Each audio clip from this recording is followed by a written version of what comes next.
بسم الله الرحمن الرحیم. مشتاق ورور ته د یوه غزل ډالۍ د شکر جان پیج له طرفه چې اوس یې تېر اوسن دوران ده که رښتیا راباندې وایي. اوس یې تېر اوسن دوران ده که رښتیا راباندې وایي، په ما هغسې راګران ده که رښتیا راباندې وایي. اوس یې تېر اوسن دوران ده که رښتیا راباندې وایي، په ما هغسې راګران ده که رښتیا راباندې وایي. د ښایسته اوسن یې نور څه مثال درکړم، د ښایسته اوسن یې نور څه مثال درکړم، هوبهو د ګل په شان که رښتیا راباندې وایي.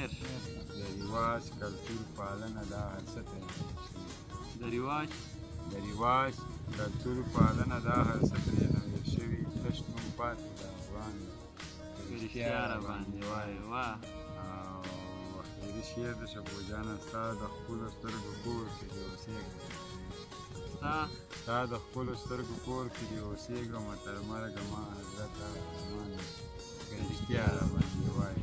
ډېر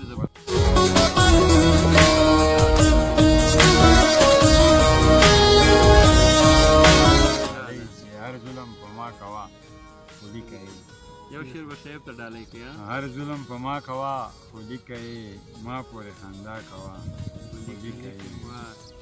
زړه نه مې بازار درته جوړ کړی ده، زړه نه مې بازار درته جوړ کړی ده، هر قسم سودا کوه خو لیکه یې.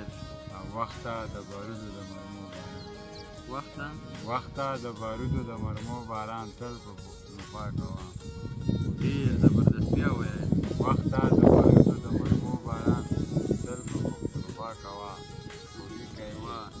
ته د پښتنو زړو وړو سره، ته د پښتنو وړو زړو سره هره ناروا کوه خو لیکه یې. ډېر د شعر د شعیب فیصله دی چې وینم دې خو غږ در باندې نه کوم، وینم دې خو غږ در باندې نه کوم، زه کور د مې غلا کوم خو لیکه یې. ډېر ښه، بیا ووایه. وینم دې خو غږ در باندې نه کوم، زه کور د مې غلا کوه خو لیکه یې. اتر چې په حضرت پېچلي ونه کړې، ناز کوه ادا کوه خو لیکه یې. ډېر زبردست، ډېر خوندور حضرت صاحب، ډېره مننه. ټول تشکر. د بیډ نیکه پښتو ادبي غورځنګ.